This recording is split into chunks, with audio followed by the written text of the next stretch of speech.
தான் நான் கவரப்பாளையம் Shankar.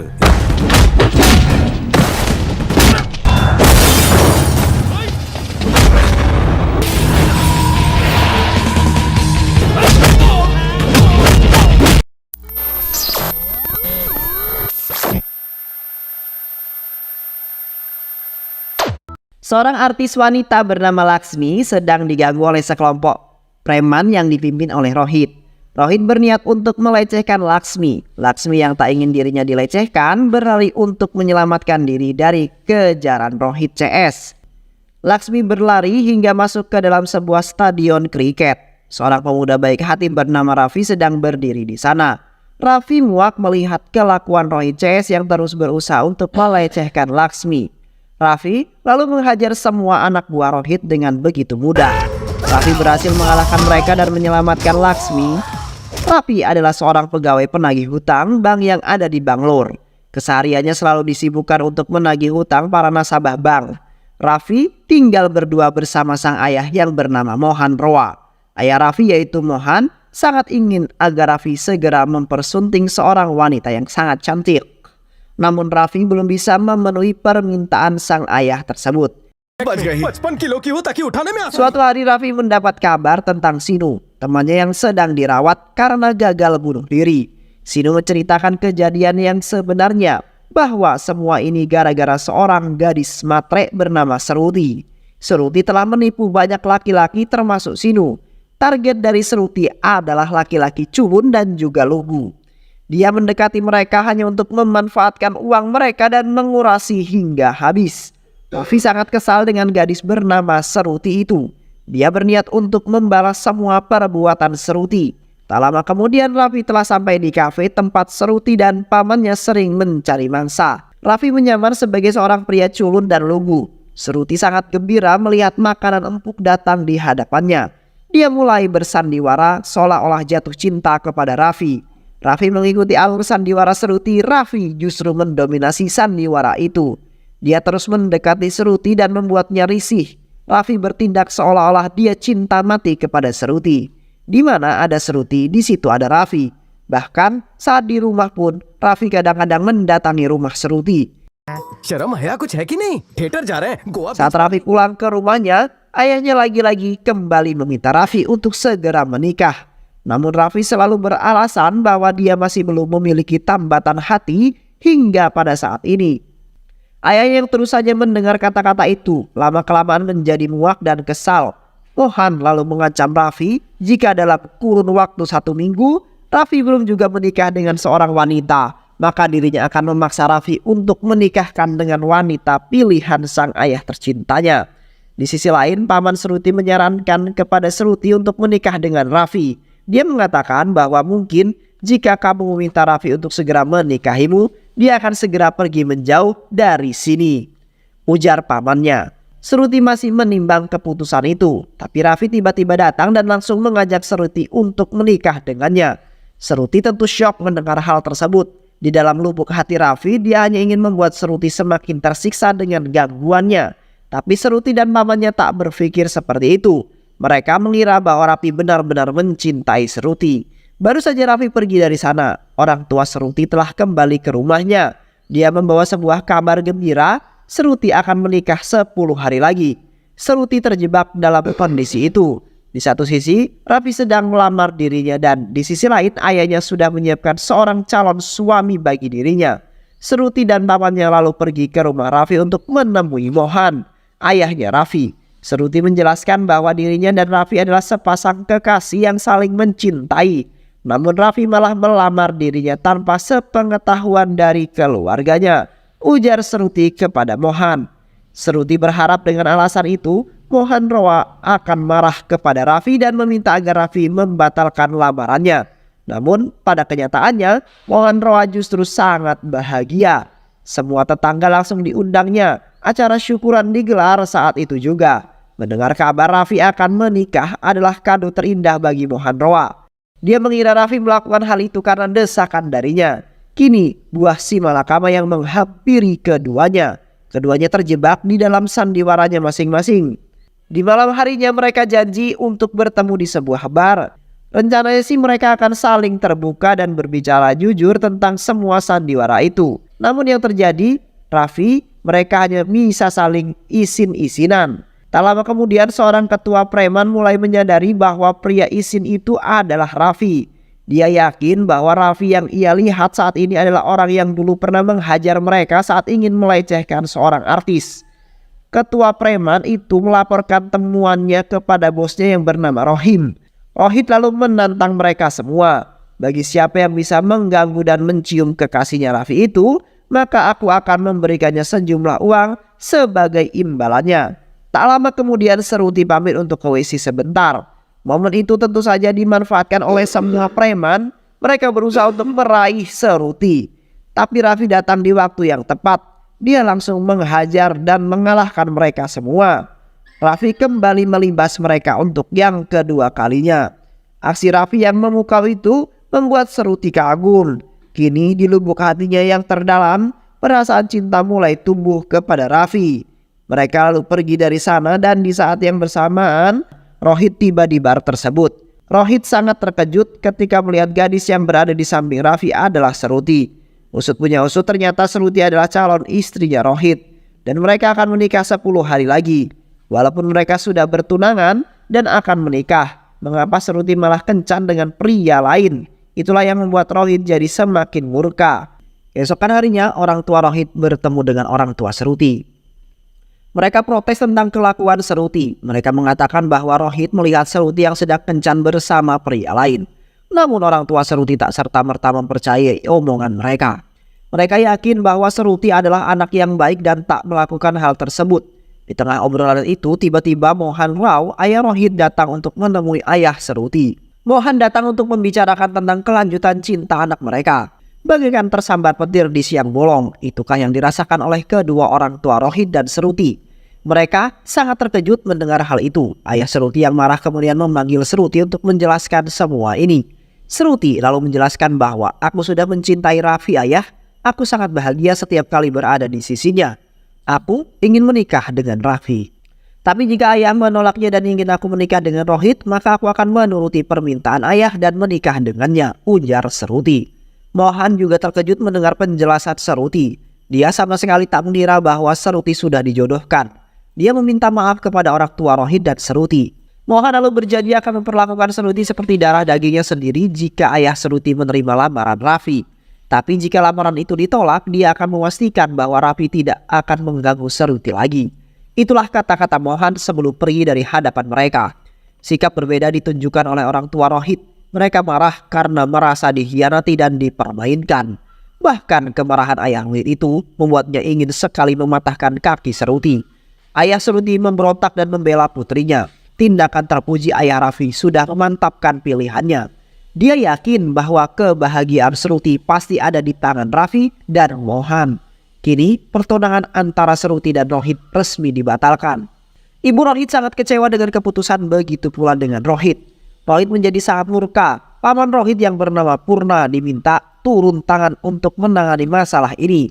Purna adalah seorang gangster ternama yang menguasai kota Fiza. Keseharian selalu disibukkan dengan mencari seseorang bernama Shankar dan Nanaji. Kedua orang itu telah membunuh anak Purna. Purna berjanji kepada Rohit, keponakannya, bahwa ia akan menghabisi siapapun yang menghalangimu. Saya akan membuatmu bisa menikahi Seruti, ujar Purna. Sesuai dengan janjinya, Purna lalu pergi ke acara pertunangan Seruti. Pertunangan itu akan dilaksanakan di sebuah kuil. Raffi masih tak percaya dengan apa yang terjadi. Dia terkejut dengan keputusan ayahnya yang tiba-tiba menggelar acara pertunangan tersebut. Raffi sama sekali tidak mencintai Seruti. Tak lama kemudian Purna beserta anak buahnya telah sampai di sana. Raffi merasa kenal dengan Purna. Purna mengamuk sedangkan Rohit langsung membawa Seruti pergi. Raffi tentu tak diam begitu saja. Dia menghajar anak buah Purna hingga terbang tinggi melayang-layang. Purna sangat terkejut ketika dia melihat Raffi. Ternyata orang yang selalu dicari malah ada di sini. Semua orang terkejut ketika mengetahui bahwa nama Raffi yang sebenarnya adalah Shankar. Shankar mengancam Purna, jika dia berani macam-macam, maka aku akan menghabisimu, ujar Shankar. Pertempuran pun terjadi, tapi anak buah Purna bukanlah apa-apa di hadapan Raffi. Purna lagi dan lagi harus kembali terkejut. karena Babe Mohan yang ada di hadapannya ternyata adalah Nanaji. Purna telah berhasil menemukan orang yang dicarinya. Usut punya usut, ternyata selama ini Raffi dan Mohan bukanlah seorang ayah dan anak. Mereka terus mengalahkan anak buah Purna tanpa belas kasihan sedikit pun. Kelengahan Nanaji berhasil dimanfaatkan oleh Purna. Purna berhasil menusuk Nanaji dari belakang. Raffi panik. Nanaji segera dibawa ke rumah sakit, sedangkan Seruti berhasil dibawa oleh Rohit untuk dinikahin paksa di Fiza. Di rumah sakit, teman-teman Raffi menanyakan tentang kebenaran dari kata-kata Purna. Apakah benar bahwa Raffi alias Sankar dulunya adalah seorang gangster? Raffi sudah tak mampu lagi menutup masa lalunya. Ia mau tak mau harus menceritakan itu semua pada teman-temannya. Beberapa tahun yang lalu di kota Vizard, Nanaji adalah penguasa di sana. Semua sektor berada di genggaman tangan Nanaji. Pembangunan dan usaha apapun yang mau dibangun harus mendapat izin dari Nanaji. Nanaji begitu berkuasa di sana. Purna dan sekelompok gangsternya pun tunduk di hadapan Nanaji. Walaupun begitu, Purna tak diam begitu saja untuk melawan kedikdayaan Nanaji. Purna menyewa kelompok gangster pimpinan Sankar. Sankar adalah seorang pemuda yang penuh kesombongan. Oleh karena itu, dia dijuluki sebagai Balutu Sankar. Sankar tak pernah pandang bulu dalam bekerja, asalkan bayarannya pas. Dia akan bekerja dengan siapapun. Sankar lalu diminta oleh Purna untuk segera mengambil alih semua bisnis Nanaji. Sebelum beraksi, Sankar menjenguk salah satu temannya yang bernama Suri. Tapi perawat rumah sakit menyampaikan bahwa dokter tak mengizinkan preman untuk menjenguk pasiennya. Sankar ingin protes kepada dokter itu, tapi ketika dia melihat dokter itu, dia justru malah jatuh cinta pada pandangan pertama. Kecantikan dokter Anjali berhasil menaklukkan hati batu Sankar. Dokter Anjali yang tak menyukai kekerasan dan premanisme membuat Sankar berpura-pura menjadi orang yang baik. Sankar terus memandangi kecantikan dokter Anjali. Di hadapan dokter Anjali, Sankar mengaku sebagai Raffi seorang musisi. Sankar terus melakukan PDKT pada Anjali. Setiap berhubungan dengan Anjali, dia menjadi orang yang sangat lembut dan bertulang lunak. Berbeda 360 derajat jika Sankar kembali ke kehidupan sebagai seorang gangster. Dia adalah sosok yang sangat kejam. Sankar mulai bergerak untuk menghancurkan Nanaji. Banyak bisnis Nanaji yang berhasil diambil alih oleh Sankar. Bahkan komisaris polisi pun sekarang berada di pihak Sankar. Bas mera kaam ho jana chahiye. Sankar berhasil membuat Nanaji frustasi. Dia tak tahu lagi bagaimana caranya untuk menghentikan Sankar. Pemuda sombong itu berhasil menggerus kekuasaan Nanaji. Hanya ada satu perintah dari Nanaji untuk anak buahnya, yaitu segera menghabisi Sankar. Anak buah Nanaji berusaha untuk membunuh Sankar di sebuah mall. Sankar berhasil mengalahkannya dengan sangat mudah. Dia hendak membunuh anak buah Nanaji, tapi rencana itu seketika dirubah karena Anjali melihatnya. Anjali sangat bahagia karena Sankar berhasil menyelamatkan seseorang. Dia lalu meminta Sankar untuk memotivasi ratusan pasiennya yang tak bersemangat untuk hidup lagi. Ceramah Sankar membuahkan hasil. Kini para pasien telah kembali menemukan semangat hidup. Anjali sangat bangga atas keberhasilan Sankar. Benih-benih cinta mulai tumbuh di hati keduanya. Kini mereka telah resmi berpacaran. Suatu hari anak dari Purna yang bernama Babiji datang ke rumah sakit untuk memberikan pelajaran kepada pasien di sana. Pasien itu adalah anak buah Purna yang berani membangkang atas perintahnya. Tapi kejahatan Babji itu dihentikan oleh Anjali. Anjali tak terima jika pasiennya disakiti. Babji berniat untuk melecehkan Anjali, tapi niat itu diurungkan karena banyaknya orang di sana. Sankar sudah pasti murka dengan kelakuan Babji. Dia datang ke rumah Purna untuk menghajar Babji. Babji disikat dan dihajar hingga tak berdaya. Purna berusaha untuk menghentikan aksi Sankar, tapi Sankar sama sekali tak menghiraukannya. Dia tetap menghajar Babji karena Anjali adalah calon istriku. Jika kalian berani menyentuhnya, maka aku tak akan segan-segan untuk membunuh kalian, ujar Sankar. Walaupun sudah diultimatum oleh Sankar, nyatanya itu tak membuat nyali Babji menciut.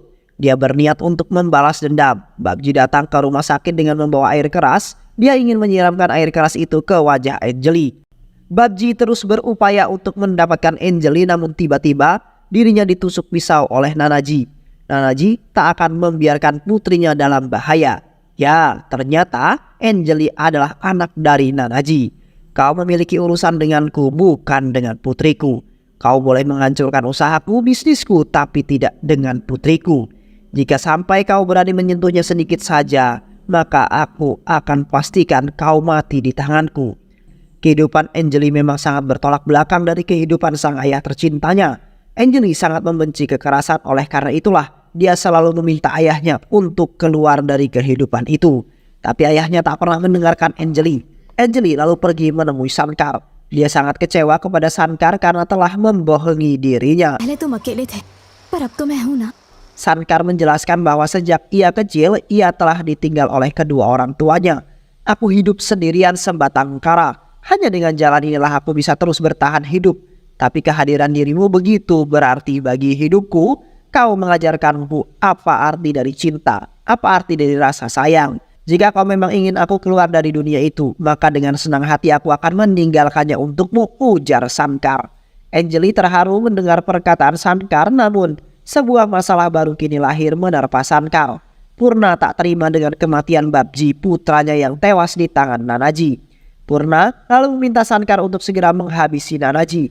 Shankar jelas saja menolak permintaan itu. Dia juga mengatakan bahwa ini adalah akhir dari perjalanan kriminalnya. Anak bungsu Purna yang bernama Kasih menyarankan agar Purna segera menghancurkan hubungan Shankar dengan Anjali. Purna menceritakan kepada Nanaji bahwa anaknya yaitu Anjali telah berpacaran dengan Shankar. Saat ini dia tengah dibawa kabur oleh Shankar. Jika kau ingin putrimu kembali, maka rebutlah dia dari tangan Shankar. Itu pun jika kau berani, ujar Purna. Di sisi lain, Anjali dan Shankar hendak menemui Nanaji untuk meminta restu hubungan mereka. Namun di tengah jalan, Nanaji yang sudah terpancing omongan Purna langsung meminta anak buahnya untuk menghabisi Shankar. Shankar terpaksa harus melawan mereka semua. Keadaan kemudian diperparah dengan Kasih dan anak buahnya yang datang membantu Shankar. Mereka bersandiwara untuk meyakinkan Nanaji bahwa Shankar memang telah menculik Anjali. Anjali berusaha untuk menghentikan ayahnya, tapi ayahnya yang keras kepala selalu tak mendengarkan omongan Anjali. Kasih lalu memanfaatkan kelengahan mereka dengan menghabisi Anjali. Shankar merespon tindakan Kasih dengan melemparkan sebuah kapak kepada dirinya. Kasih tewas seketika. Anjali mulai kehilangan kesadarannya, dia sekarat. Shankar langsung membawa Anjali ke rumah sakit. Anjali memanggil-manggil ayah dan kekasihnya itu. Di tengah akhir hayatnya, Anjali menyampaikan semua keluh kesahnya dan menitipkan sebuah pesan pada sang ayah. Ayah, aku sudah berkali-kali memintamu untuk keluar dari dunia kriminal, tapi kamu sama sekali tak pernah mendengarkanku. Berbeda dengan Shankar, walaupun dia di jalan yang sama denganmu, ketika aku memintanya untuk keluar dari dunia kriminal, dia langsung mendengarkan omonganku. Dia tidak memiliki siapa-siapa di dunia ini, dia hanya memilikiku yang sangat dia cintai. Kini orang yang dia punya akan segera pergi dari dunia ini. Kau harus menggantikan posisiku, ayah. Jadilah ayah yang baik bagi Shankar. Hiduplah dengan baik hingga dia menemukan orang yang lebih baik dariku, ujar Anjali yang menghembuskan nafas terakhirnya. Shankar dan Nanaji sangat berduka. Mereka berjanji akan menjalankan permintaan Anjali. Mereka lalu pergi meninggalkan kota Vizat dan menjalani kehidupan yang baru sebagai Raffi dan Mohan Rao. Kembali ke saat ini, ayah Seruti meminta kepada Raffi untuk bisa menyelamatkan Seruti. Seruti lalu pergi kembali ke kota Vizat. Rumor kedatangan Raffi ke kota Vizat membuat seluruh masyarakat di sana gempar. Nama Shankar masih sangat disegani di sana. Purna sudah tak menyambut kedatangan Shankar untuk dihabisi. Shankar menerobos masuk ke dalam rumah Purna. Dia mengalahkan anak buah Purna, tapi tiba-tiba Shankar berlaga seperti sedang kerasukan. Gayanya sangat mirip dengan sosok Kasih. Dia mengatakan akan membalaskan dendamnya untuk menghabisi Shankar dan juga Nanaji.